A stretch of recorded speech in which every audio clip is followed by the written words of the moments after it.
Seka noko kastanta. Seka noko kastanta. Seka. Hi! Ako si Emrys. Stage name ko to and actually, fun fact lang, this is also my OC na ginawa ko na nakabase din sa buhay ko. I'm 20 years old and pure pipino po ako.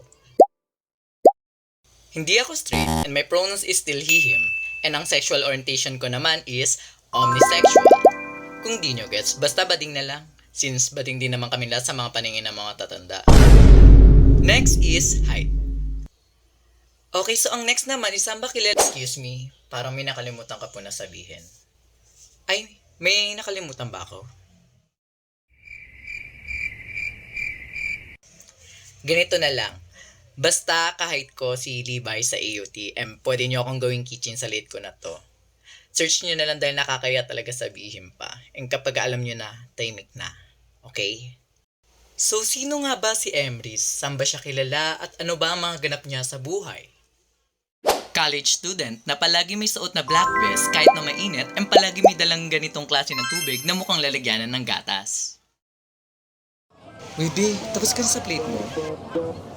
Siyempre, hindi pa. Oh my God, ate si. Baliw kayo, mamaya na deadline mo. Artist na 24 hours gising na kaya mag-traditional and digital art. Kuya! Tawag ka daw ni Mama! Oh, wait lang!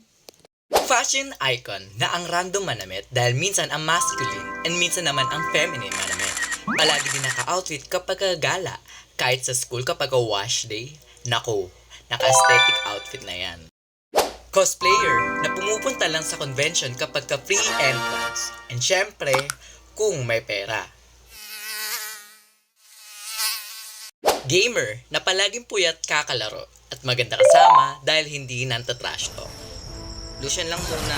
Sige. Lucian ka lang. Biglang papunta pa lang ako.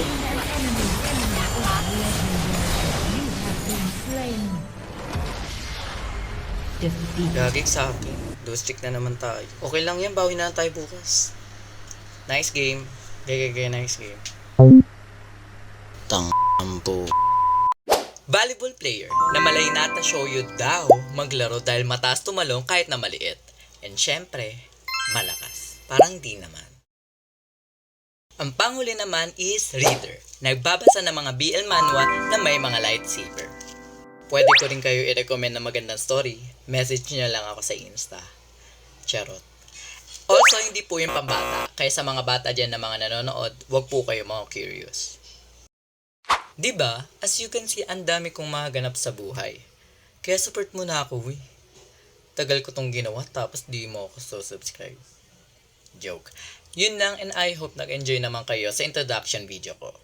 Bago din pala matapos tong video, sasabihin ko na din kung about saan ang unang storytelling na animation na gagawin ko.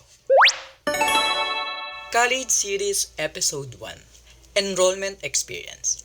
Yun ang title ng animation na gagawin ko. I-share ko sa inyo doon kung ano mga pinagdaanan ko simula sa pumasa ako sa isa sa mga in-applyan ko na school hanggang sa napakahabang pila sa araw na enrollment. I hope na panoorin nyo yun dahil kung hindi, magtatampo talaga ako sa inyo. Hindi matatapos tong video kung hindi nyo ako isusupport. Charot. Yun lang guys and see you sa next ko na video. Bye!